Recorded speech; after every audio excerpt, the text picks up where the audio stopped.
ఈ సమయంలో మనం దైవ గ్రంథంలో నుంచి కీర్తన గ్రంథం 95వ కీర్తన మనం చదువుకున్నాం. ఈ యొక్క కీర్తన ఎవరు రచించారో మనకు తెలియదు కానీ హెబ్రీ గ్రంథకర్త 4వ అధ్యాయంలో ఈ యొక్క కీర్తనలో ఉన్నటువంటి మాటలు అక్కడ ప్రస్తావించినట్లుగా ఆ మాటలు దావీదు రచించాడని, దావీదు కీర్తన అన్నట్లుగా ఒక ఆధారం మనకు దొరుకుతూ ఉన్నది ప్రియులారా. కనుక చూడండి, హెబ్రీయులకు రాసిన పత్రిక 4వ అధ్యాయము 6వ వచనం నేను చదువుతాను. కాగా ఎవరో కొందరు విశ్రాంతిలో ప్రవేశించుదురు అన్న మాట నిశ్చయం గనుకును, ముందు సువార్త వినిన వారు అవిధేయత చేత ప్రవేశింపలేదు గనుకును. నేడు మీరు ఆయన మాట విని ఎడల మీ హృదయములను కఠినపరచుకొనకుడని వెనుక చెప్పబడిన ప్రకారము ఇంతకాలమైన తరువాత దావీదు గ్రంథంలో నేడని ఒక దినమును నిర్ణయించుచున్నాడు. ఈ 95వ కీర్తనలో ఉన్నటువంటి మాటలు ఈ యొక్క హెబ్రీయులకు రాసిన పత్రిక 4వ అధ్యాయంలో మనం గమనిస్తా ఉన్నాం. దావీదు గ్రంథములో ఈ యొక్క మాటలు ఉన్నవి అని అపోస్తలుడైన పౌలు తెలియజేస్తూ ఉన్నాడు. కాబట్టి ఒక క్లూ ఏంటంటే, ఈ యొక్క కీర్తన 95వ కీర్తన దావీదు భక్తుడు రచించినటువంటి కీర్తనని మనము గమనించాలి ప్రియులారా. దావీదు భక్తుడు మరి మధుర గాయకుడు, ప్రభు నామాన్ని ఘనపరిచినటువంటి వాడు.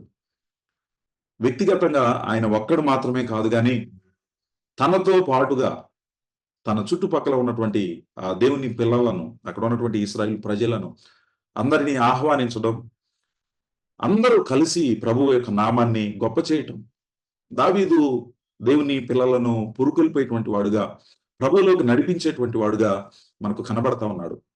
పేతురు రాసిన పత్రికలో కూడా కదండి, పేతురు భక్తుడు ఒక మాట సెలవిస్తూ ఉన్నాడు కదా, ఈ యొక్క కడవరి దినాల్లో మిమ్మల్ని రేపాలని, మిమ్మల్ని విశ్వాసంలో బలపరచాలని నేను ఆశపడుతూ ఉన్నాను అనేటువంటి సంగతి జ్ఞాపకం చేస్తూ ఉన్నాడు. చూడండి, పేతురు రాసినటువంటి 2వ పత్రిక 1వ అధ్యాయము 13వ వచనంలో పేతురు కూడా భక్తులను ప్రియులారా ప్రభు కొరకు జీవించాలని వారిని ప్రోత్సహిస్తూ ఒక మాట పలుకుతూ ఉన్నాడు. 2వ పేతురు పత్రిక 1వ అధ్యాయం 13వ వచనంలో, మరియు మన ప్రభు అయిన యేసు క్రీస్తు నాకు సూచించిన ప్రకారము నా గుడారమును త్వరగా విడిచి పెట్టవలసి వచ్చునని ఎరిగి నేను ఈ గుడారములో ఉన్నంత కాలము ఈ సంగతులను జ్ఞాపకము చేసి మిమ్మును రేపుట న్యాయమని ఎంచుకొనుచున్నాను.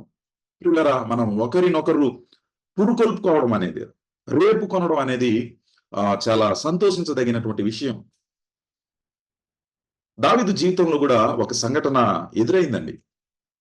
కొన్ని సందర్భాల్లో దావీదుని పిలిచారు, మనం దేవుని సన్నిధికి వెళదాం రా దావీదు అని పిలిచినప్పుడు దావీదు యొక్క హృదయం ఎంతగానో ఉల్లసించినట్లుగా, ఉప్పొంగినట్లుగా మనం చూస్తాం కదా. కీర్తన గ్రంథం 122వ కీర్తన చూడండి, అది యాత్రా కీర్తన, దావీదు రచించింది. 122వ కీర్తన మొదటి చరణంలో, యెహోవా మందిరమునకు వెళ్ళుదమని జనులు నాతో అనినప్పుడు నేను సంతోషించి తిని కదా. దేవుని పిల్లలు వచ్చి మనల్ని ఆహ్వానించినప్పుడు దేవుని సన్నిధికి వెళదాం. ఈరోజు ప్రార్థన కూడిక ఉన్నది, ఈరోజు ఆరాధన కూడిక ఉన్నది, ఈరోజు సువార్త కూడిక ఉన్నది, ఈరోజు విజ్ఞాపన కూడిక ఉన్నదని మనం పిలిచినప్పుడు మనం కూడా సంతోషించాలి. మనం కూడా ఒకరినొకరు పురుకొల్పుకోవాలి ప్రియులారా.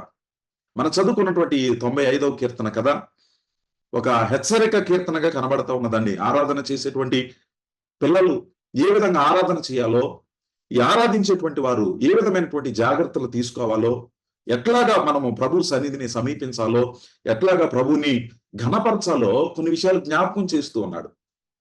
ప్రియులారా, మనకందరికి తెలుసు, ఆనాడు ఇశ్రాయేలు ప్రజలు ఐగుప్తులో నుంచి విమోచించబడినటువంటి ప్రజలు, వారు కనానుకు చేరుకోలేకపోయారండి. దానికి కారణం ఏంటంటే, వారు విమోచించబడ్డారు. ఐగుప్తులో నుంచి విమోచించబడినటువంటి వారు ఆ ప్రయాణం గుండా, ఆ మార్గం గుండా వెళుతున్నప్పుడు దేవుని కార్యాల పట్ల వారికి విశ్వాసం లేదండి. దేవుని యొక్క మాటను వారు పెడచెవిన పెట్టారండి. వారు కళ్ళారా చూస్తూ ఉన్నారు, నోరారా దేవుని యొక్క వాక్యాన్ని వింటూ ఉన్నారు. మోసే పలుకుతూ ఉంటే, ఉపదేశం చేస్తూ ఉంటే అనుసరిస్తామన్నారు.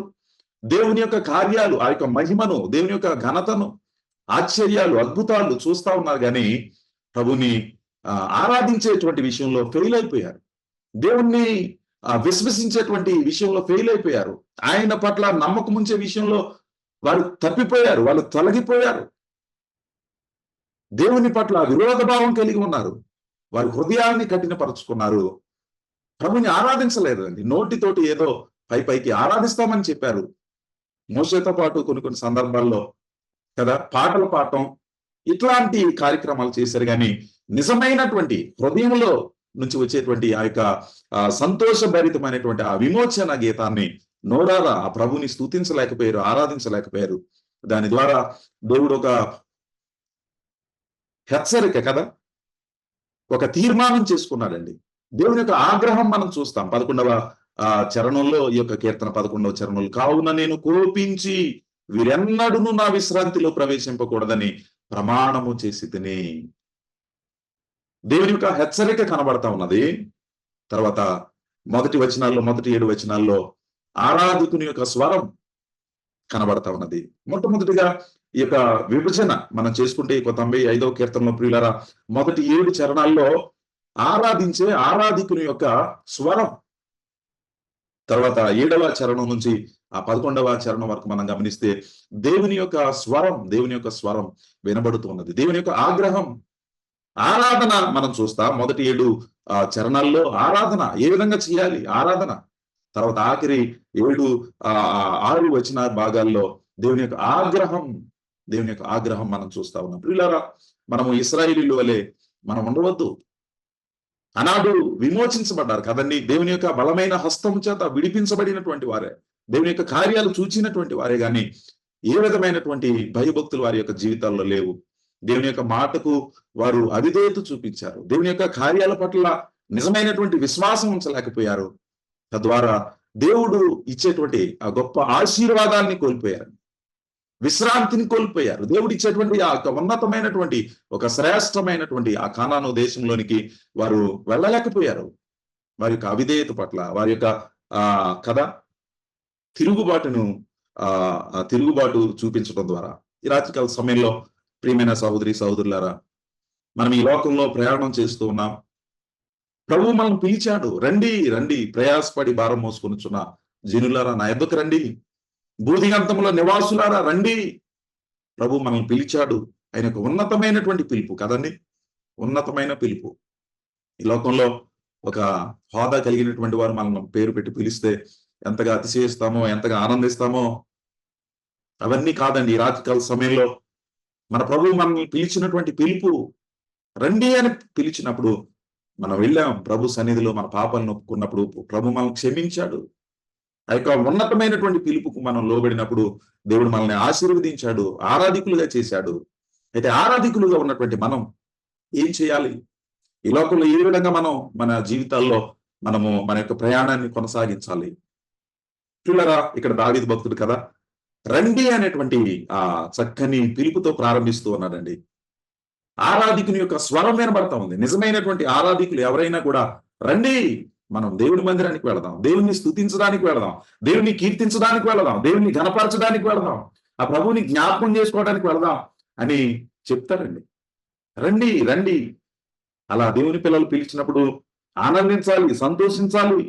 ఇక్కడ దావీదు భక్తులు ప్రియులారా ఇక్కడ ఒక చక్కని ఆహ్వానం ఇస్తూ ఉన్నారు. రండి, యెహోవాను గూర్చి ఉత్సాహధ్వని చేయుదాము.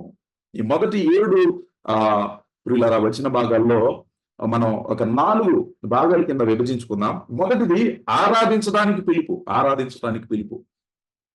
దావీదు ఆరాధించాలని అందరిని ఆహ్వానిస్తూ ఉన్నాడు. దానిలో ఉన్నటువంటి విషయాలు మనం గమనిద్దాం. తర్వాత మనం ఆరాధించే దేవుని యొక్క గొప్పతనం గురించి వర్ణిస్తూ ఉన్నాడు. మొదటి 7 చరణాల్లో ఆరాధికుని యొక్క ఆరాధించే దేవుని యొక్క గొప్పతనం మనం చూస్తాం 3, 4, 5 చరణాల్లో. తర్వాత ఆరాధించేటువంటి విధానం మనం గమనిస్తాం కదా 7వ చరణంలో ఆరాధించేటువంటి విధానం. తర్వాత ఆఖరికి ఆరాధించడానికి కారణాలు ఏంటో కూడా మనము అదే 6, 7 చరణాల్లో మనం గమనిస్తాం. తర్వాత ఆఖరి వచనాల్లో దేవుని యొక్క గద్దింపు లేదంటే దేవుని యొక్క హెచ్చరిక మనం చూస్తాం. ప్రియులారా, నిజమైనటువంటి ఆరాధికులు ఏ విధంగా ఉండాలో ఆఖరి చరణాల్లో మనం గమనిద్దాం. ప్రియులారా, రండి అని పిలుస్తా ఉన్నాడు. ఆరాధించడానికి పిలుపుని మనం చూస్తా ఉన్నాం కదా దైవ గ్రంథంలో. రక్షణకు పిలుపు, రక్షణ కొరకై పిలుపు. ఇంకా మరొక పిలుపు మనం గమనిస్తే ప్రభువులో పరిశుద్ధత కలిగి నడుచుకోవాలి అనేటువంటి పిలుపుని మనం చూస్తామండి. యెషయా గ్రంథం 2వ అధ్యాయంలో మనం చూసినప్పుడు పిలువబడినటువంటి మనం, ప్రత్యేకించబడినటువంటి మనం కదా, దేవుని చేత ఎన్నుకొనబడినటువంటి మనం ఏ విధంగా నడవాలో కూడా మరొక పిలుపు ఒకసారి నేను జ్ఞాపకం చేస్తాను. 2వ అధ్యాయం యెషయా గ్రంథం 5వ వచనంలో చూడండి. యాకోబు వంశస్థులారా రండి, మనము యెహోవా వెలుగులో నడుచుకుందాము. వెలుగులో మన యొక్క మార్గం, వెలుగు మార్గం, దేవుని మార్గం, జీవ మార్గం, ఉన్నతమైనటువంటి మార్గం. ఇది ఒక పిలుపండి. తర్వాత 3వది మనం గమనిస్తే ఇప్పుడు భక్తుడు రండి ఆరాధించడానికి పిలుస్తా ఉన్నాడు కదా. చాలా పిలుపులు ఉన్నాయి, మీరు ధ్యానం చేయండి. ఆరాధించడానికి పిలుపు, రండి. మొదటి చరణంలో రండి అని పిలుస్తా ఉన్నాడు. తర్వాత 7వ చరణంలో కూడా చూడండి, రండి. పిల్లరా, ప్రభు సన్నిధికి వెళ్ళడానికి రండి అని పిలిచినప్పుడు మనం ఆతృత పడాలి, ఆనందించాలి, సంతోషించాలి. ఈ యొక్క విషయం మనం తీవ్రంగా ఆలోచించేద్దామండి. ఏదైనా కూడికలు ఉన్నప్పుడు, ఎక్కడైనా ప్రభు సన్నిధి కదా, దేవుని పిల్లలు వస్తున్నారు, దేవుని సేవకులు వస్తున్నారు అన్నప్పుడు మనం ఎంతగా సంతోషించి దేవుని యొక్క స్వరం వినడానికి మనం వేగిరపడుతూ ఉన్నాం. ప్రభు దినమైతే ఎంత వేగరముగా, ఎంత సంతోషంగా ఆ యొక్క పిలుపుకు లోబడి మనం ముందుకు వెళతా ఉన్నాం. ప్రభువు చెప్పాడు కదా, నన్ను జ్ఞాపకం చేసుకున్నట్టుగా దీనిని చేయుడి.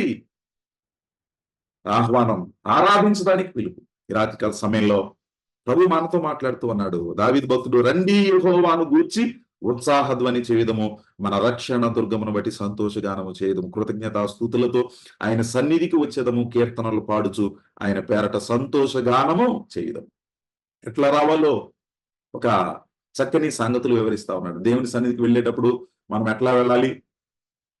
సంతోషంగా ఆ ప్రభువుని కలుసుకోవడానికి నేను వెళతా ఉన్నాను. ఆ ప్రభువు నా జీవితంలో చేసినటువంటి మేళ్లను బట్టి ఆయన స్తుతించడానికి, ఆయన గణపరచడానికి వెళ్తా ఉన్నాను కదా. కృతజ్ఞతాస్తుతులతో నేను వెళ్తా ఉన్నాను. కీర్తనలు పాడుచు మనం వెళ్ళాలి ప్రభు సన్నిధికి మనం వెళ్ళాలి. ఆదివారం మాత్రమే కాదు, ఏ సందర్భంలోనైనా, ప్రతి క్షణం, ప్రతి సమయంలో మనం ప్రభుని స్తుతించే వారంగా మనం ఉండాలి. ఇక్కడ భక్తుడు ఆహ్వానం పలుకుతా ఉన్నాడు. ఆరాధించడానికి ఆహ్వానం. రండి. ఎవరినైనా మనం పిలుస్తా ఉన్నామండి ఆరాధించడానికి. దేవుని పిల్లలంగా మనం చేయబడిన తర్వాత ఎంతమందిని మనం ప్రభు సన్నిధికి, దేవుని యొక్క సభలకు, దేవుని యొక్క సువార్తను వినిపింపజేయడానికి మనం ఎంతమందిని పిలుస్తా ఉన్నాం? ఆహ్వానిద్దాం. ఇక్కడ భక్తుడు ఆహ్వానిస్తూ ఉన్నాడు కదా. ఆరాధించడానికి పిలుపు, రండి. మన ప్రభు కూడా పిలుస్తా ఉన్నాడు. రండి నా ఎందుకు రండి, నేనిచ్చే బహుమానం, నేనిచ్చే ఆశీర్వాదం. కనుక ఈ రండి అనేటువంటి విషయాన్ని గురించి మనం తీవ్రంగా ఆలోచించేద్దాం. ప్రభు సన్నిధికి మనం వెళదామండి. భక్తుని యొక్క కోరిక దేవుని, ప్రజలందరూ దేవుని స్తుతించాలని. దావీదు భక్తుడు కదా. రండి. మొదటి 2 చరణాల్లో దేవుని యొక్క ఆరాధించడానికి పిలుపుని మనం చూస్తా ఉన్నాం. చూడండి ప్రియులారా, తర్వాత 3, 4, 5 చరణాలు చాలా ప్రాముఖ్యమైనటువంటి చరణాలండి. దేవుని యొక్క గొప్పతనం ఇక్కడ మనం చూస్తా ఉన్నాం. మొట్టమొదటిది ఆరాధించడానికి పిలుపు, తర్వాత ఆరాధించే దేవుని గొప్పతనం. దేవుని గొప్పతనం చూడండి 3వ చరణంలో. యెహోవా మహాదేవుడు. మన ప్రభు ఎవరండి? ఆయన మహాదేవుడు. అక్కడే ఉంది 3వ చరణం కింద మనం లైన్ చదివి, దేవతలందరికీ పైన మహాత్మ్యము గల మహారాజు, మహాదేవుడు, మహారాజు. భూమి అగాధ స్థలములు ఆయన చేతిలో ఉన్నవి. భూమి అగాధ స్థలములు ఆయన చేతిలో ఉన్నవి. పర్వత శిఖరములు ఆయనవే, సముద్రము ఆయనది, ఆయన దాన్ని కలుగు చేసెను, ఆయన హస్తములు భూమిని నిర్మించాను. ఇక్కడ ప్రభు యొక్క గొప్పతనాన్ని, మనం ఆరాధించే దేవుని యొక్క గొప్పతనాన్ని మనం చూస్తా ఉన్నాం. దేవుని యొక్క గొప్పతనాన్ని మనం వర్ణించలేం ప్రియులారా. ఆయన ఎంతగా మనం ఆ భూమిని, ఆకాశాన్ని చూసినప్పుడు ఆయన యొక్క గొప్పతనం మనకు అర్థమవుతుందండి. ఆయన మన కొరకు ఆయన ఎట్లాంటివి సిద్ధపరిచాడో, ఆయన ఎట్లాంటి వృక్షాలు, ఎట్లాంటి ఫలాలు, ఏ విధంగా ఈ యొక్క భూమిని మానవుని కొరకు సిద్ధపరిచాడో చూస్తే ఆశ్చర్యపోతామండి. మానవుని కొరకు ఆయన ఎన్ని నిర్మించాడు కదా. సముద్రాలనే నిర్మించాడా, ఆకాశాన్నే నిర్మించాడా, వెలుతురునే కలుగు చేశాడా, జ్యోతులనే ఆ యొక్క ఆకాశంలో పెట్టాడా. జంతువులనే ఉంచాడా? పక్షులనే ఉంచాడా? అసలు ఆయన మహాదేవుడు అండి. ఆయన యొక్క గొప్పతనం మనం వర్ణించలేం. ఆయన మానవుని చేసినటువంటి విధానం కూడా ఎంతో గొప్పది కదా! మహాదేవుడు, మహాదేవుడు. ఆయన మహాదేవుడు. ఆయన మార్పు లేని దేవుడు. ఆయన యుగయుగాలు ఉన్న దేవుడు. దావీదు భక్తుడు మహాదేవుడు. మీరు ధ్యానం చేయండి. మహాదేవుని యొక్క లక్షణాలు. ఆయన నిజమైన దేవుడు. ఆయనకు సాటి అయినటువంటి వారు ఎవరు లేరు కదా ప్రియులారా. ఆయన మహాదేవుడు. ధ్యానం చేద్దాం కొద్దిగా. తర్వాత దేవతలందరికి పైన మహాత్మ్యము గల రాజు అన్నాడు. ఇశ్రాయేలీయులను మహారాజుగా ముందుండి నడిపించాడండి. ఫరో అనుకున్నాడు కదా వారిని ఆ దాసత్వంలోనే ఉంచుకోవాలని. వారిని విడుదల చేయకుండా ఆయన యొక్క చేతుల క్రిందనే కదా, ఆయన యొక్క అధికారం క్రింద ఉంచాలనుకున్నాడు. కానీ ఆనాడు ఇశ్రాయేలు ప్రజల పట్ల దేవుడు ఏ విధంగా జోక్యం చేసుకున్నాడో, ఒక రాజుగా మహారాజుగా ఉండి కదండి ఆయన ఎన్ని అద్భుతాలు జరిగించాడో, ఆయన వారిని ఏ విధంగా తన యొక్క మహాబలము చేత వారిని విడిపించాడో మనం చూస్తాం. మహారాజు, ఆయన అక్షయుడు, ఆయన అదృశ్యుడు, ఆయన సకల యుగములకు రాజు. తిమోతికి రాసినటువంటి పత్రికలో మన ప్రభు ఆయన రాజు, ఆయన రాజు, ఆయన దేవుడు, ఆయన మహాదేవుడు, ఆయన మహాత్మ్యము గల మహారాజు అనేటువంటి సంగతిని ఈ రాత్రికాల సమయంలో మనం జ్ఞాపకం చేసుకుందాం ప్రియులారా. ఇంకా మనం కిందకి చదివితే 4వ చరణంలో కదా, భూమి ఆగాధ స్థలములు ఆయన చేతిలో ఉన్నవి, పర్వత శిఖరములు ఆయనవే. ఆయన చేతిలో సమస్తం ఉంచుకున్నాడండి. సమస్తము ఆయన చేతిలో. ఎంత బలమైన దేవుడు అండి, ఎంత కృప కలిగినటువంటి దేవుడు అండి. ఒక మాట జ్ఞాపకం చేస్తే యెషయా గ్రంథం 45వ అధ్యాయంలో ఆయన చేతులు ఏమేమి సృష్టించాడో ఆయన చేతులతో ఒక్కసారి చిన్న మాట జ్ఞాపకం చేస్తే యెషయా గ్రంథం 45వ అధ్యాయము 12వ వచనం చూడండి ప్రియులారా. ఆ భూమిని కలుగు చేసిన వాడును నేనే, దాని మీదనున్న నరులను నేనే సృజించితిని, నా చేతులు ఆకాశములను విశాలపరచెను, వాటి సర్వ సమూహమునకు నేను ఆజ్ఞ ఇచ్చితిని. ప్రియులారా, భూమిని కలుగు చేశాడంటే, దాని మీద ఉన్న నరులను కలుగు చేశాడంటే, నా చేతులు ఆకాశములను విశాలపరచాను. ఆయన చేతులు ధ్యానం చేయండి. ఆయన యొక్క చేతుల్లో అధికారం ఉన్నది, ఆయన చేతుల్లో కదా పవర్ ఉన్నది, శక్తి ఉన్నది.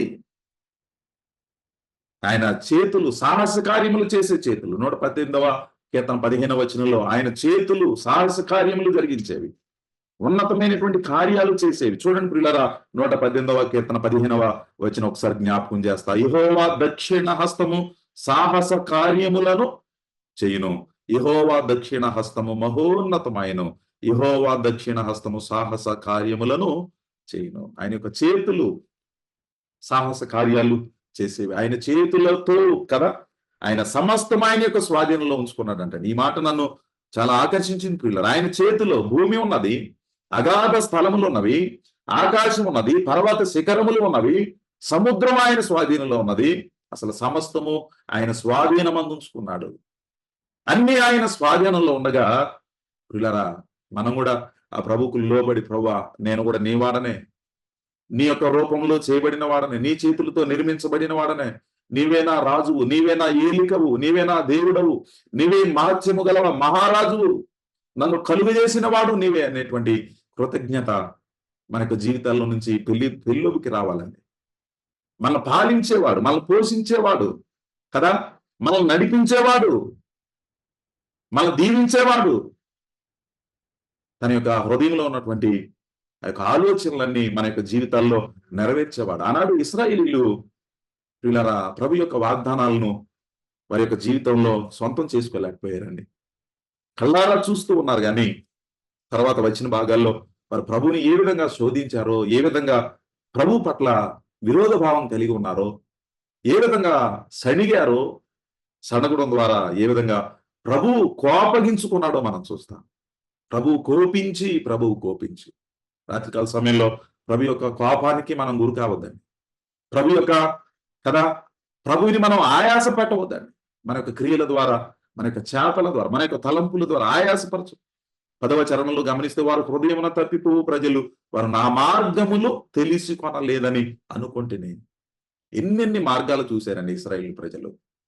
దేవుడు సముద్రాన్ని చీల్చినప్పుడు కదండి, గాలిని రప్పించి ఒక గోడలుగా మలచి సముద్రాన్ని చక్కగా పొడి నేలగా చేసి ఒక దారిగా చేసి ఎన్ని మార్గాలు చూశారు. దేవుని యొక్క మార్గములు వారు అన్ని చూసి కూడా దేవుని యొక్క మార్గాలను తెలుసుకోలేకపోయారండి.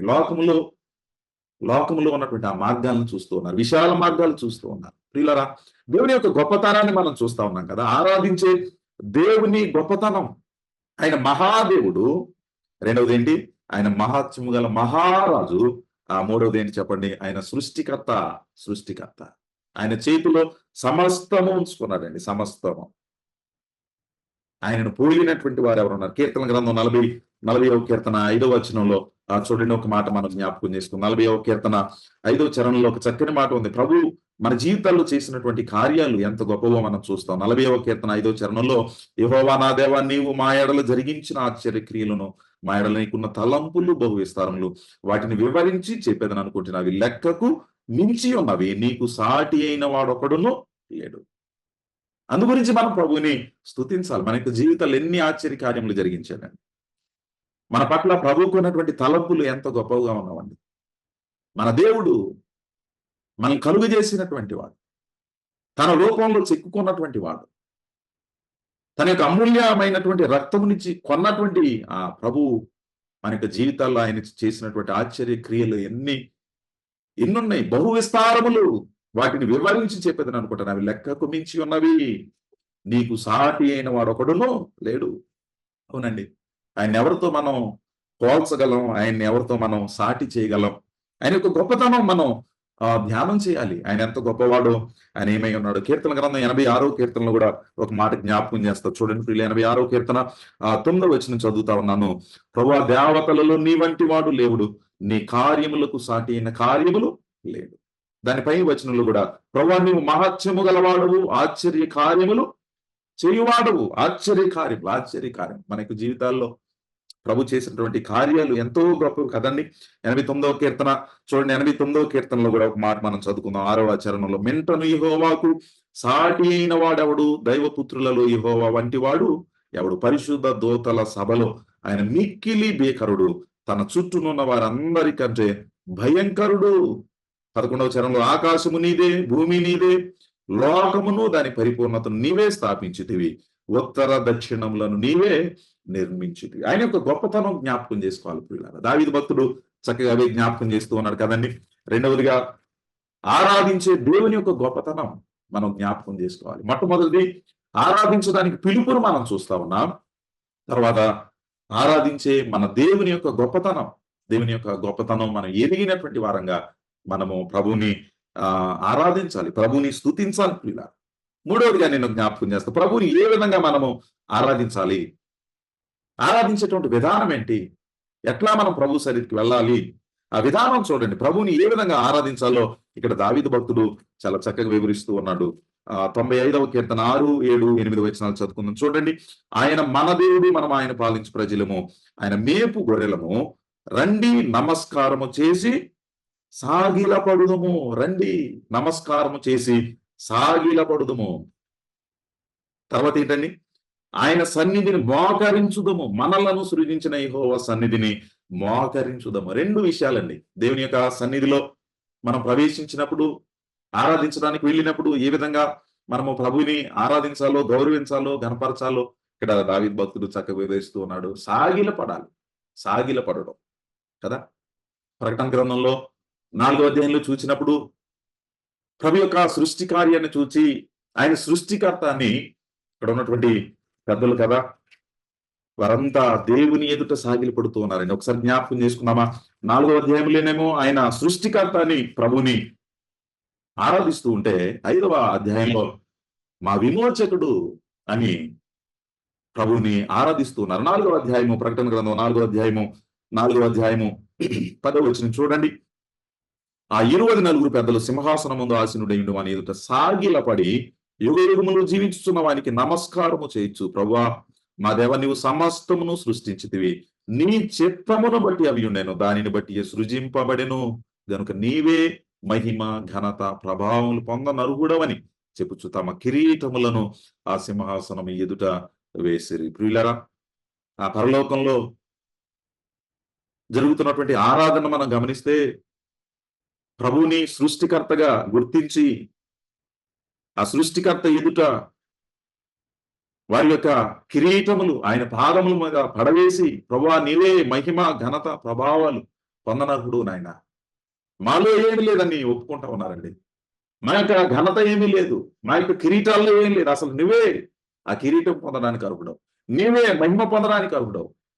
ఆ యొక్క పెద్దలు కదా సాగిల పడుతూ ఉన్నారు. సింహాసనం ఎదుట వారి యొక్క కిరీటాలు తీసి ఆయన పాదాల దగ్గర పెడుతూ ఉన్నారు. అంటే దాని యొక్క అర్థం ఏంటని, వారి యొక్క తగ్గింపును మనం చూస్తా ఉన్నాం కదా ప్రియులరా. కిరీటాలు తీస్తా ఉన్నారు, వారి యొక్క హోదాను, వారి యొక్క కదా అతిశయించేటువంటి ఆ విషయాలన్నిటినీ పక్కన పెట్టేస్తా ఉన్నారు. దేవుని సన్నిధికి వెళ్ళినప్పుడు ప్రభుని సృష్టికర్తగా చక్కగా సాగిలు పడుతూ ఉన్నారు.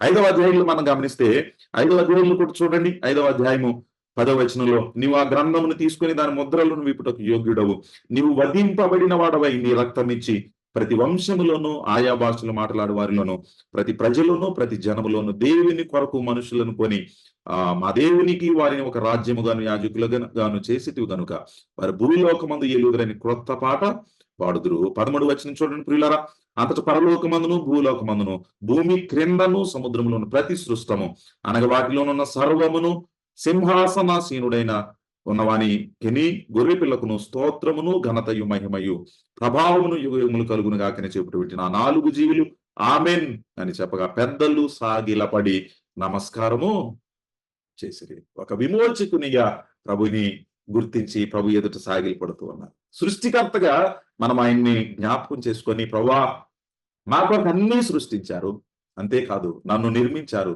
మీ యొక్క రూపంలో చేసుకున్నారు, నన్ను సృష్టించిన వాడు నీవే, నీకు లోబడి ఉంటాను నేను అని సాగిలి పడాలి. రెండవది, నన్ను విమోచించిన వాడు నీవే, జీవిత గల దొంగ వీపుల నుంచి నన్ను పైకి లేవనెత్తిన వాడు నీవే.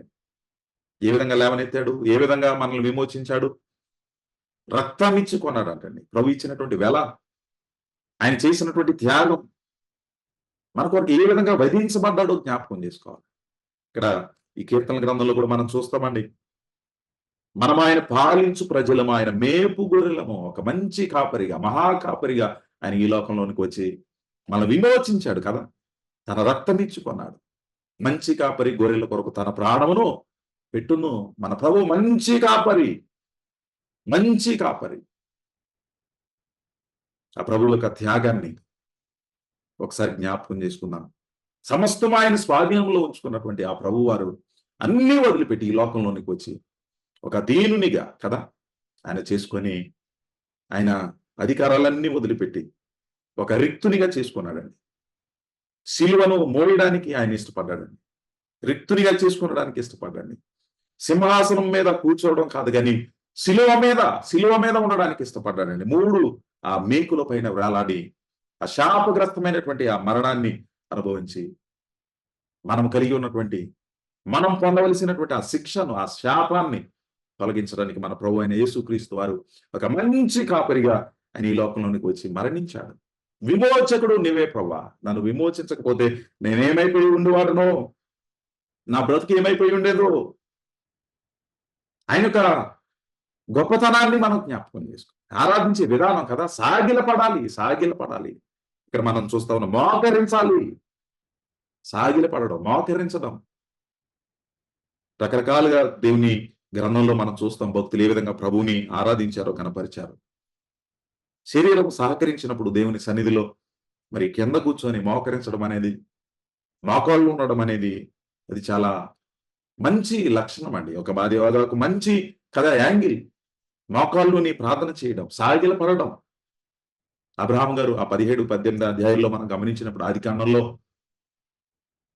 ప్రభు దేవుని దూతలు ఆయన ఎదుర్కోవడానికి వచ్చినప్పుడు ఎదురుగా పరుగున వెళ్ళి సాగిల పడినట్లుగా మనం చూస్తా ఉన్నాం. ఆయనకి ఏజ్ ఎంతండి ఆ సమయంలో? 90s లో ఉన్నాడు ఆయన, ముసలి ప్రాయంలో ఉన్నాడు. కానీ దేవుని సన్నిధిలో సాగిల పడుతూ ఉన్నాడు కదా. దేవుని సన్నిధిలో మనం మోకరించాలి. మనం గమనిస్తాం 17వ అధ్యాయంలో ఆ లోతుని తప్పించడానికి అబ్రహాము ఏ విధంగా ప్రభు సన్నిధిలో కదండి తగ్గించుకొని ఒకసారి ఆ మాట జ్ఞాపకం చేసుకుందాం. చూడండి ఎంతగా ఆయన దేవుని సన్నిధిలో తగ్గించుకొని ప్రభు సన్నిధిలో కనిపెట్టాడో మనం చూడాలి ప్రియులారా. ఆదికాండ గ్రంథంలోనికి ఒకసారి వద్దాం. చూడండి ప్రియులారా, 18వ అధ్యాయంలోనికి ఒక మాట చదువుదాం. 18వ అధ్యాయము 2వ వచనంలో మనం గమనిస్తే, అతడు కన్నులెత్తి చూచినప్పుడు 3 మనుషులు అతని ఎదుట నిలువబడి ఉండి, అతడు వారిని చూచి గుడారపు వాటి నుండి వారిని ఎదుర్కొని పరుగెత్తి నేల మట్టుకు వంగి, ప్రభువా నీ కటాక్షం నా మీద ఉన్న ఎడల ఇప్పుడు నీ దాసుని దాటిపోవద్దు అన్నాడు. తర్వాత మనం గమనిస్తే ప్రియులారా 27వ వచనం చూడండి. అదే 27వ వచనం, అందుకు అబ్రహాము ఇదిగో ధూళియు బూడిదయునైన నేను ప్రభుతో మాటలాడ తెగించుతున్నాడు. ఎంత తగ్గించుకుంటా ఉన్నాడండి. నేను ధూళిని, నేను బూడిదను. ఎవరి కొరకు? లోతు కొరకు కదండి. లోతు కొరకు అబ్రహాము తగ్గించుకొని నేను ధూళిని ప్రభా, నేను బూడిదను ప్రభు. తన కొరకు చేసినటువంటి ప్రార్థన కాదండి. ఆ 18వ అధ్యాయంలో చేసినటువంటి ప్రార్థన పొరుగువాని కొరకు, తన నుంచి వెళ్ళిపోయినటువంటి వాని కొరకు, లోతు కొరకు. వెళ్ళిపోయాడులే, అతను చావు అతను చేస్తాడులే అన్నట్టుగా లేదండి. అబ్రహాము చూడండి, విశ్వాసులకు తండ్రి అయినటువంటి అబ్రహాము గారు దేవుని సన్నిధిలో ఆయన తగ్గించుకున్నటువంటి విధానం మనం చూస్తూ ఉంటే ఎంతో ఆశ్చర్యం కలుగుతుంది ప్రియులారా. యెహోవా సన్నిధిలో ఆయన చేసినటువంటి ప్రార్థన ప్రభు ఆలకించాడు. అబ్రహాము చేసినటువంటి ఆరాధన కూడా మనం 22వ అధ్యాయంలో ఆయన అంగీకరించాడు, ఆశీర్వదించాడు. ఆయన యొక్క ఆరాధన ద్వారా దేవుడు ఆ భక్తుని హెచ్చించినట్లుగా, ఘనపరిచినట్లుగా మనం చూస్తాం. కనుక ఆరాధించేటువంటి విధానం ఏ విధంగా ఉన్నదో మనం పరిశీలన చేసుకుందాం. ఎక్కడైతే దావీదు భక్తుడు 95వ కీర్తనలో కదండి ఏ విధంగా ఆరాధించాలి? సాగిలపడి ఆరాధించాలి. దేవుని సన్నిధిలో మోకరించి ఆరాధించాలి. ఆరాధిద్దాం. తప్పేమన్నా ఉందండి? ఆ సృష్టికర్త ఎదుట మోకరించడం తప్ప? ఆ దేవుని మందిరంలో సాగిలు పడడం తప్ప? చాలా మంది నామోషిగా ఫీల్ అవుతాం కదా. ప్రభు సన్నిధిలో మోకరించాలన్నా, కూర్చోవాలన్నా కుర్చీల్లో కూర్చోవడానికి ఎక్కువగా మనం ఇష్టపడతాం. సరే, కొన్ని సందర్భాల్లో మనకున్నటువంటి అనారోగ్య పరిస్థితులను బట్టి మంచిదే కానీ ప్రియులారా, కానీ ప్రభుని ఆరాధించేటప్పుడు, ప్రభుని ఘనపరిచేటప్పుడు ఆయనకి మనం ఇవ్వాల్సినటువంటి గౌరవం, దావీదు రాజుగా ఉండి కూడా మనకు తెలుసు దేవుని సన్నిధిలోనికి ప్రవేశించి దేవుని సన్నిధిలో కూర్చుండి అనేటువంటి మాట మనం కదా. కూర్చోవాలి, దేవుని సన్నిధిలో కూర్చోవాలి, సమయాన్ని వెచ్చించాలి, ఆయన సన్నిధిలో మోకరించాలి, నమస్కారం చేయాలి, సాగిల పడాలి. ప్రియులారా, ఆరాధించేటువంటి విధానం చక్కగా వర్ణిస్తూ ఉన్నాడు. ప్రకటన గ్రంథంలో కూడా మనం జ్ఞాపకం చేసుకున్నాం. 24 పెద్దలు ఏ విధంగా సృష్టికర్తగా జ్ఞాపకం చేసుకొని దేవుని సన్నిధిలో వారి యొక్క కిరీటాలని పక్కన పెట్టి ప్రభు సన్నిధిలో మోకరించి ఆయన ఎదురు సాగిలి పడ్డారో మనం చూచాం. తర్వాత 5వ అధ్యాయంలో ప్రభువుని విమోచకునిగా గుర్తించి ఆయన ఎదుట ఏ విధంగా సాగిలపడి ఆయనకు ఘనత, మహిమ, ప్రభావములు ఆరోపించారో మనం జ్ఞాపకం చేసుకున్నాం. తర్వాత ఆఖరిగా ఆరాధించడానికి కారణాలు నేను చెప్తాను. ఆరాధించడానికి కారణాలు ఏంటండి?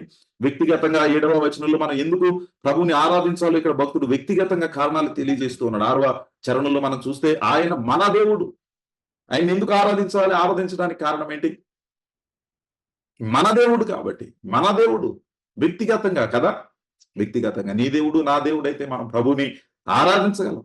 మన దేవుడు అంటా ఉన్నాడు. తర్వాత మనము ఆయన పాలించు ప్రజలము. మనం ఎవరి పాలనలో ఉన్నాం? ఈ లోకంలో కదా వ్యక్తుల పాలనలో ఉన్నా మనము అల్టిమేట్ గా దేవుని పాలించే ప్రజలము అనేటువంటి ఆ యొక్క భావనతో కదండి, ఆ యొక్క అవగాహనతో ఆయన యొక్క అధికారం క్రింద మనం ఉండి ముందుకు కొనసాగేటువంటి వారంగా మనం ఉండాలి. నా దేవుడు నన్ను పాలిస్తా ఉన్నాడు. ఆరాధించడానికి కారణాలండి. నన్ను పాలిస్తూ ఉన్నాడు, నన్ను పోషిస్తూ ఉన్నాడు. ఆయన మేపు గొర్రెలం. ఆయన పోషించేవాడు కదా, పోషించేవాడు. అనుదినము ఆహారం మనకు అనుగ్రహించుచున్నాడు. అనుదినం ఆయన కాపుదల, భద్రత మనకు అనుగ్రహించుచున్నాడు. పచ్చిక గల చోట్ల ఆయన మనల్ని పరుండజేయచ్చు ఉన్నాడు. ఆయన యొక్క సేద తీర్చుతూ ఉన్నాడు, మనల్ని సేద తీరుస్తూ ఉన్నాడు. ప్రియులారా, ఆయన మన దేవుడు, ఆయన పాలించు ప్రజలు మనము, ఆయన మేపు గొర్రెలం. ఆరాధించడానికి కారణాలండి. వ్యక్తిగతంగా ఎవరికి వారు ఆరాధించాలి కదా. వ్యక్తిగతంగా ఈ యొక్క అనుభవం, వ్యక్తిగతంగా ప్రభువుతో సన్నిహిత సంబంధం మనం కలిగి ఉన్నామా? నీ దేవుడు, ఆయన నా దేవుడు, మన దేవుడు అని మనం చెప్పగలుగుతా ఉన్నామా? ఆ ప్రభువు నన్ను పాలిస్తూ ఉన్నాడు, నన్ను మేపుతూ ఉన్నాడు, నన్ను పోషిస్తూ ఉన్నాడు అనేటువంటి విశ్వాసము, ఆ గ్రహింపు మన యొక్క జీవితాల్లో ఉన్నదా? ఆ గ్రహింపు, ఆ యొక్క విశ్వాసం మన యొక్క జీవితాల్లో లేకపోతే ప్రియులారా మన ప్రభువుని మనం ఆరాధించలేం. అసలు ఈ లోకంలో మనల్ని కలుగు చేసింది దేవుడు. మనల్ని మన ద్వారా దేవుని యొక్క నామానికి మహిమ రావాలనే, ఘనత రావాలనే.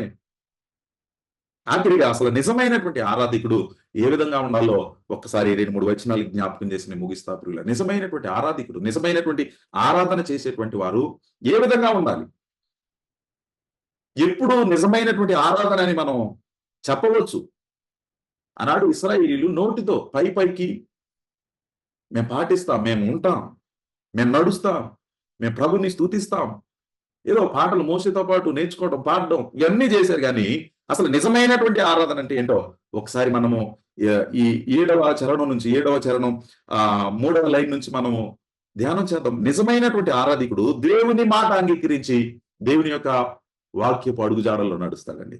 నేడు మీరు ఆయన మాట అంగీకరించిన ఎడల ఎంత మేలు. ప్రియమైన సహోదరి సహోదరుల, దేవుని మాట అంగీకరించి ఆరాధన చేస్తే దాని ద్వారా ఎంత సంతోషం అండి ప్రభువుకి. దేవుని మాట వినడం, దేవుని మాట అంగీకరించడం, దేవుని యొక్క మాటకు విధేయత చూపించడం, ఈ 3 లేకుండా ప్రభువుని ఆరాధన చేస్తే, ప్రభువుని ఆరాధిస్తే అది ప్రభు నామానికి ఘనత రాదు. మా ప్రభు మెచ్చుకోడు. దాని ద్వారా ఉపయోగం లేదు, దాని ద్వారా దీవెన లేదు. ఆనాడు ఇశ్రాయేలీయులు నేను జ్ఞాపకం చేయడానికి కారణం అదే ప్రియులారా. వారు పైకి పెదవులతో కదా, పెదవులతో ఆరాధించేటువంటి వారుగా ఉన్నారు కానీ హృదయంలో దేవునికి చోటిచ్చినటువంటి వారు కాదు. దేవుని యొక్క మాటను విని విశ్వాసం ఉంచి విధేయత చూపించినటువంటి వారు కాదండి. ఆరాధించేటువంటి మనం, ప్రభు సన్నిధికి వెళ్ళేటువంటి మనం నేడు మనము ఆయన మాట అంగీకరిస్తే ఎంత మేలు. సమయం ఉండగానే, ప్రభు మనతో మాట్లాడుతూ ఉండగానే, ఏమాత్రం ఆలస్యం లేదండి. హెబ్రీయులకు రాసిన పత్రికలో కూడా 2వ అధ్యాయంలో నేడు మీరు ఆయన మాటలు విని ఎడల ఎంత మేలు. నేడు అని సమయం ఉండగానే అనేటువంటి మాటలు మన హెబ్రీయులకు రాసిన పత్రికలో కూడా మనం చూస్తాం. 3వ అధ్యాయంలో చూడండి, 3వ అధ్యాయం 8వ వచనం. నేడు మీరు ఆయన శబ్దమును వినిన ఎడల అరణ్యములో శోధన దినమందు కోపము పుట్టించినప్పటి వల్ల మీ హృదయములను కఠినపరచుకొనకుడి. శబ్దము వినిన ఎడల, వింటే దేవుడు మనతో మాట్లాడుతూ ఉన్నాడని గ్రహిస్తే, దేవుడు ఉన్నాడని, ఆయన నా దేవుడు, నన్ను పాలించేవాడని గ్రహిస్తే, నన్ను మేపేవాడు, నన్ను విమోచించిన వాడు అని గ్రహిస్తే ఎంత మేలు, ఎంత ఆశీర్వాదం కదా. కనుక ఆరాధించేటువంటి వానిలో ఉండవలసినటువంటి లక్షణం నేను జ్ఞాపకం చేస్తూ ఉన్నాను. దేవుని యొక్క మాటను అంగీకరించి ఆరాధించాలి. నేడు మీరు ఆయన మాట అంగీకరించిన ఎడల ఎంత మేలు. రెండవది, అరణ్యమందు మీరు కఠినపరచుకొనినట్లు, మత్స్యమందు మీరు కఠినపరచుకొనినట్లు మీ హృదయములను కఠినపరచుకొనకుడి. హృదయము చాలా ప్రాముఖ్యమైనటువంటి ఇదిగా మనం భావించాలి. నోటితో మనం ఎన్నైనా చెప్పవచ్చు, చేతులతో ఎన్ని కార్యాలైనా చేయొచ్చు బహిరంగంగా, కానీ హృదయము ప్రభు చూచేది. హృదయ పరిశీలకుడు ఆయన. హృదయ అంతరంగములను శోధించేవాడు, పరిశీలించేవాడు, అంతరంగమును ఎరిగినటువంటి వాడు. పిల్లరా, ప్రభు సన్నిధికి వెళ్ళినటువంటి మనం మన యొక్క హృదయాన్ని భద్రపరుచుకొని, మన యొక్క ఆ తలంపులన్నీ మన యొక్క స్వాధీనంలో పెట్టుకొని, ఆ ప్రభు స్వాధీనంలో మనం ఉండి ప్రభుని ఆరాధిస్తూ ఉన్నామా? లేదంటే ఆనాడు ఇశ్రాయేలీయులు కదండి, ఉన్నదేమో అరణ్య మార్గంలో ఉండి ప్రభు నడిపిస్తా ఉంటే వెళతా ఉన్నారు కానీ వారి ఆలోచనలు గమనిస్తే ఐగుప్తు దేశంలోనే ఉండిపోయినాయి వారి యొక్క ఆలోచనలు. అక్కడనేమో మాంసం తిన్నాము, అక్కడ మాకు కూరగాయలు గుర్తొస్తా ఉన్నాయి, అక్కడ మేము ఏదైనా కూర్చొని తిన్నాము. అరణ్యంలో ఉన్నారు, మార్గంలో వెళుతూ ఉన్నారు, విమోచించబడిన వారుగా కదా, ఆ యొక్క సముద్రము దాటి వచ్చినటువంటి వారుగా కనబడతా ఉన్నారు. కానీ వారి యొక్క హృదయం ఏ విధంగా ఉన్నది? లోపంతో నింపబడి ఉన్నదండి, కఠినత్వంతో నింపబడి ఉన్నదండి. ప్రభు యొక్క కార్యాలు చూస్తూనే ప్రభువుని శోధిస్తా ఉన్నారండి. మాకు ఆహారం కావాలి, మాకు నీళ్లు కావాలి, మమ్మల్ని ఈ దాహంతో చంపడానికి అక్కడ తీసుకొని వచ్చింది. నిర్గమకాండం 17వ అధ్యాయంలో మోషే మీద, అహరోనుల మీద తిరుగుబడ్డారండి. మెరీబా యొద్ద మీరు కఠినపరచుకొనున్నాను. మెరీబా అంటే వివాదం, దేవునితో వివాదం పెట్టుకున్నారండి. ఎంత తెగించారో చూడండి ప్రియులారా. వివాదం, మోషేతో వివాదం, అహరోనుతో వివాదం, దేవునితో గొడవపడ్డారు. మెరీబా అంటే వివాదం. మస్సా దినమందు మీరు కఠినపరచుకొనినట్లు మీ హృదయంలో. మస్సా అంటే శోధించారు, ప్రభువునే శోధించారు, ప్రభువుతోనే ఆ వాదన పెట్టుకున్నారు, వివాదానికి దిగారు, దేవునికి విరోధముగా సణిగారు. కనుక ఆరాధించేటువంటి మనలో ఉండవలసినటువంటి ఒక లక్షణం ప్రియులారా, మన యొక్క హృదయాన్ని భద్రపరుచుకోవాలి. ఒకటి, ప్రభు యొక్క మాటకు మనం లోబడాలి. రెండవది, ప్రభుకు మనం విధేయత చూపించాలి. పరీక్షల్లో మనం నిలవాలని మనం పెట్టుకుందాం. అసలు ఎందుకు కదా ఆ నిర్గమాకాండం చదువుతా ఉన్నప్పుడు వారిని పరీక్షించాడంటండి దేవుడు. ఒకసారి ఆ మాట చదువుకుందామా? ఆ పరీక్షలో మనం నెగ్గాలి. నిర్గమాకాండం 17వ అధ్యాయంలోనికి రండి ప్రియులారా. నిర్గమాకాండం 16వ వచనం చదువుకుందాం, లేదంటే 16వ అధ్యాయం 4వ వచనం చూడండి. యెహోవా మోషేను చూచి, ఇదిగో నేను ఆకాశం నుండి మీ కొరకు ఆహారమును కురిపించదను, వారు నా ధర్మశాస్త్రమును అనుసరించి నడుతురో లేదో అని నేను వారిని పరీక్షించున్నట్లు ఈ ప్రజలు వెళ్లి ఏనాటి బత్తెమో ఆనాడే కూర్చుకొనవలెను. ప్రభు పరీక్షిస్తా ఉంటే వారు పరీక్షల్లో ఉత్తీర్ణులు కాలేకపోయారు, విజయాన్ని పొందలేకపోయారు. మరలా సనగటం, మరలా మోషేకు కదండి, అహరోనుకు విరోధంగా మాట్లాడడం. ఆ యొక్క సణుగులు ప్రభువే నేరుగా విన్నాడు. 7వ వచనంలో, యెహోవా మీద మీరు సణిగిన సణుగులను ఆయన వినుచున్నాడు. మన ప్రభువు అన్నాడు, ఇశ్రాయేలీయులు ఆ సణుగులను విన్నాడండి. 17వ అధ్యాయంలోనికి రండి ప్రియులారా. 17వ అధ్యాయం 2వ వచనం, మోషేతో వాదించు త్రాగుటకు మాకు నీళ్ళిమ్మని అడుగుగా మోషే, మీరు నాతో వాదింపనేలా, యెహోవాను శోధింపనేలా.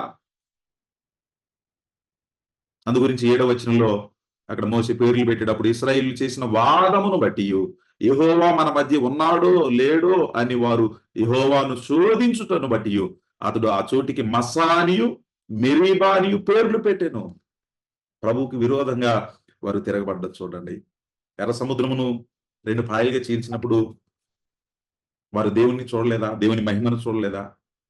వారు విడిపించబడినప్పుడు కదండి, శత్రువులను ఆ సముద్రములో ముంచివేసినప్పుడు దేవుని యొక్క మహిమను చూడలేదా? కళ్ళారు చూస్తూ ఉన్నారు, కానీ వారి యొక్క హృదయాల్లో మాత్రం మార్పు రాలేదు. వారి యొక్క హృదయాల్లో ఆ కఠినత్వం, ప్రభు చేసినటువంటి మేళ్లను జ్ఞాపకం పెట్టుకోలేకపోయారు. ప్రభువుకి విరోధంగా మాట్లాడడం, ఆయన దూషించడం, ఆయన హేళన చేయడం, ఆయన శోధించడం. ఆరాధించేటువంటి బిడ్డలకు ఇవన్నీ తగవండి. మన యొక్క నోరును మనం అదుపులో పెట్టుకోవాలి. వివాదాలకు దూరంగా ఉండాలి. పరీక్షల్లో మనం విజయాన్ని పొందాలి. పరీక్షలు దేనికని పెట్టేది కదా? స్కూల్కి వెళ్ళేటువంటి పిల్లలకి పరీక్షలు దేనికి? వాళ్ళు నెక్స్ట్ ప్రమోషన్ రావాలంటే కదా, కంపల్సరీగా పరీక్షల్లో రాయాలి, అటెండెన్స్ ఉండాలి, రాయాలి. తర్వాత చక్కగా రాసినప్పుడు వారు నెక్స్ట్ క్లాస్కి వెళ్ళడానికి వీలుంటుంది. ఏదో పరీక్షలు పెట్టేశాడంటే ఇబ్బంది పెడుతున్నారని కాదు కదా. ఇక్కడ దేవుడు పరీక్షించాడు. ఆ పరీక్షల్లో వారు విజయం సాధించలేకపోయారు. దేవునిపైనే విరోధంగా శనిగారు ప్రియులారా. తద్వారా ఆశీర్వాదాన్ని కోల్పోయారు. యెహోవా కోపగించుకున్నాడండి. ఆరాధించేటువంటి వారిలో ఉండవలసినటువంటి లక్షణాలు, తగాదాలకు దూరంగా ఉండాలి, వివాదాలకు దూరంగా ఉండాలి, పరీక్షల్లో మనం విజయం పొందాలి. మన యొక్క హృదయాలు కదండి ఎట్లా ఉండాలి? కఠినత్వం కాదు. మన యొక్క హృదయాల్లో మన ప్రభువుని ప్రతిష్ఠించుకోవాలి. 9వ చరణం చదువుతా ఉన్నా, అచ్చట మీ పితరులు నన్ను పరీక్షించి శోధించి నా కార్యములు చూచి. శోధించారంట, నన్ను పరీక్షించారంట. ప్రభువు మాట్లాడుతూ ఉన్నారు కదా. ఆఖరి 7 వచనాల్లో ప్రభు యొక్క ఆగ్రహం, ప్రభు యొక్క హెచ్చరికలు మనం చూస్తా ఉన్నామండి. మొదటి 7 చరణాల్లో మనం ఆరాధికుని యొక్క స్వరం మనం వింటే, ఇక్కడ దేవుని యొక్క స్వరం ఆఖరి 7వ చరణం ఆ 2వ లైన్ నుంచి ఆరాధించేటువంటి మనం ఏ విధంగా ఉండాలో, ప్రభు మనల్ని ఏ విధంగా ఉండాలని కోరుకుంటా ఉన్నాడో 10వ చరణం చదువుతూ, 40 ఏండ్ల కాలం ఆ తరము వారి వలన నేను విసికి, వారు హృదయమున తప్పిపోవు ప్రజలు, వారు నా మార్గములు తెలుసుకునలేదని అనుకోండి. ప్రభు విసిగిపోయాడండి. ప్రభువే విసిగిపోయాడు. ఇది ఎంత విచారకరమైనటువంటి సంగతో. ప్రభువే విసిగిపోయాడంటే ఇక ఆలోచన చేయాలి. ఎన్ని సంవత్సరాలైంది మనం కూడా ప్రభువుని నమ్ముకొని, ప్రభు మనల్ని విమోచించి, ఆ ప్రభుని ఎరిగి ఎంతకాలం అయింది? ఇంకా విసిగించేటువంటి పరిస్థితుల్లో మనం ఉన్నామా కదా? ప్రభువే స్వయంగా నేను విసికి ఏమంటా ఉన్నాడు? వారు హృదయమున తప్పిపోవు ప్రజలు, వారు నా మార్గములు తెలుసుకొనలేదు. వీళ్ళ ఆరాధించేటువంటి మనం ప్రభువుని విసిగించేటువంటి వారంగా కాదు, కానీ దేవుని యొక్క మార్గాల్ని తెలుసుకున్నటువంటి వారంగా మన ప్రభువుని ఆరాధించాలండి. దేవుని యొక్క ఉద్దేశాలు మనం గ్రహించాలి, దేవుని చిత్తాన్ని గ్రహించాలి. ఇశ్రాయేలు ప్రజలు దేవుని యొక్క మార్గంలో నడుస్తున్నట్లుగానే అట్లా ఉన్నారు కానీ దేవుని యొక్క మార్గాల్లో నడవలేదు. విమోచించబడిన వారుగా కనబడతా ఉన్నారు కానీ దేవుని యొక్క కార్యాల్లో ఏ మాత్రం విశ్వాసం ఉంచలేదండి. హెబ్రీయులకు రాసిన పత్రిక 3వ అధ్యాయంలో ఒక మాట చదివి నేను ముందుకు దాటిపోతా ఉన్నాను. 3వ అధ్యాయం 18వ వచనం, తన విశ్రాంతిలో ప్రవేశింపరని ఎవరిని గురించి ప్రమాణం చేసెను? అవిధేయులైన వారిని గురించే కదా. కాగా అవిశ్వాసము చేతనే వారు ప్రవేశింపలేకపోయిరని గ్రహించుచున్నాము. అవిశ్వాసము చేత జీవము గల దేవుణ్ణి వదిలిపెట్టారండి. దేవుని యొక్క మార్గాన్ని వదిలిపెట్టారండి. లోక మార్గాన్ని, ఐగుప్తు మార్గాన్ని కోరుకున్నారండి. ఆ మార్గమే బాగుంది, అటే వెళతా, నేను వెనుదిరిగి వెళ్ళిపోతా, అక్కడే బాగుంది.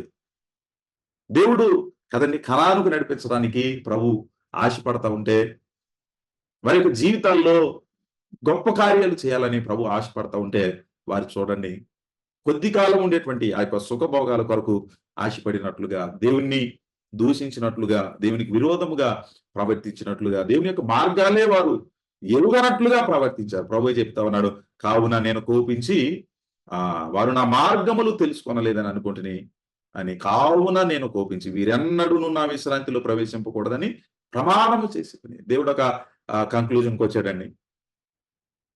అన్నాడు ఇశ్రాయేలు ప్రజలు, యెహోషువ, కాలేబు ఇద్దరు తప్పనిచ్చి మిగిలిన వారందరూ కూడా అరణ్యంలో రాలిపోయారు. వారు దేవునికి ఇష్టలుగా ఉండలేకపోయారు. పైకి బాగానే ఉన్నారు కానీ వారి యొక్క హృదయంలో తప్పిపోయారు. వారి హృదయం దేవునికి దూరంగా ఉన్నది. కనుక ఆరాధించేటువంటి మనం ప్రియులారా, దేవుని యొక్క ఆశీర్వాదాలు మనం పొందుకోవాలంటే మనం ఏం చేయాలి చెప్పండి? మనం చేసేటువంటి ఆరాధన ప్రభువుకి అంగీకారంగా ఉండాలంటే మనము దేవుని యొక్క మంచితనాన్ని గుర్తెరగాలి. వివాదానికి వెళ్ళడం కాదు, తగాదాలకు వెళ్ళడం కాదు, కానీ నోరును అదుపులో పెట్టుకోవాలి. దేవుని స్తుతించే వారంగా ఉండాలి. రెండవది, పరీక్షల్లో ప్రభు పెట్టేటువంటి ఆ పరీక్షలో మనము విజయం సాధించే వారంగా ఉండాలి. మన యొక్క హృదయంలో కదా దేవుని యొక్క చిత్తాన్ని గ్రహించి ముందుకు కొనసాగాలి. దేవుని యొక్క ఉద్దేశాలు గ్రహించి ప్రభుని స్తుతించాలి. ఆఖరిగా విశ్వాసము కలిగి మనము ఆరాధన చేయాలి. వారిలో విశ్వాసం లేదండి, హృదయంలో తప్పిపోయినటువంటి వారిగా ఉన్నారు. కనుక హెబ్రీయులకు రాసిన పత్రికలోని 3వ జీవం గల దేవుణ్ణి విడిచిపోనట్టి దుష్ట హృదయం మీలో ఎవరికైనా ఉందేమో మిమ్మల్ని మీరు చూచుకోనండి అనేటువంటి మాట మనం చూస్తాం కదా. 3వ అధ్యాయం 12, విశ్వాసము లేని దుష్ట హృదయం మీలో ఎవని యందైనను ఒకవేళ ఉండునేమో జాగ్రత్త. హెచ్చరిక, హెచ్చరిక. ఇక్కడ దేవుని స్వరం మనం వింటూ ఉన్నాం. దేవుని స్వరం వినబడుతుంది. దేవుని యొక్క మాటను విని మనం ఆరాధించాలి. దేవుని యొక్క మార్గాలు తెలుసుకొని ప్రభుని ఆరాధించాలి. దేవుని యొక్క మంచితనాన్ని గుర్తించి మనం ఆరాధించాలి. తద్వారా మనం దేవుని యొక్క దీవెనలు మనం పొందుకుంటాం, విశ్రాంతిలో ప్రవేశిస్తాం. అన్నాడు వారు విమోచించబడడానికి ప్రయాణమై వచ్చారు కానీ కనాను చేరుకోలేకపోయారు. ఈనాడు మనం కూడా ఆయన రక్తం చేత మనం కొనబడ్డాం, కడుగుబడినటువంటి వారమే. కానీ అంతము వరకు కదా మనకు కలిగి ఉన్నటువంటి విశ్వాసాన్ని గట్టిగా దృఢంగా పట్టుకొని, మనకు ప్రభు ఇచ్చినటువంటి ఆ రక్షణను భయము చేత దాన్ని పట్టుకొని మనం కొనసాగించేటువంటి వారంగా ఉండాలి. ప్రభు ఇచ్చేటువంటి ఆ మెప్పు, ఆశీర్వాదాలు పొందుకునేటువంటి వారంగా ఉండాలి. ఆశీర్వాదాలు పొందుకోవాలంటే ఇప్పుడు ఎక్కడికి రావాలి?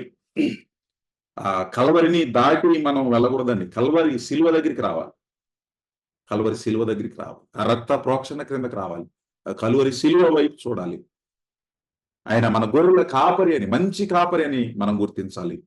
రాత్రికాల సమయంలో ఏ విధంగా ప్రభువుని మనం ఆరాధించాలో కొన్ని విషయాలు జ్ఞాపకం చేసుకున్నాం ప్రియులారా. నిజమైనటువంటి ఆరాధకుని యొక్క లక్షణాలు ఏమై ఉండాలో మనము జ్ఞాపకం చేసుకున్నాం. కనుక మీరు మరింతగా ధ్యానం చేయండి.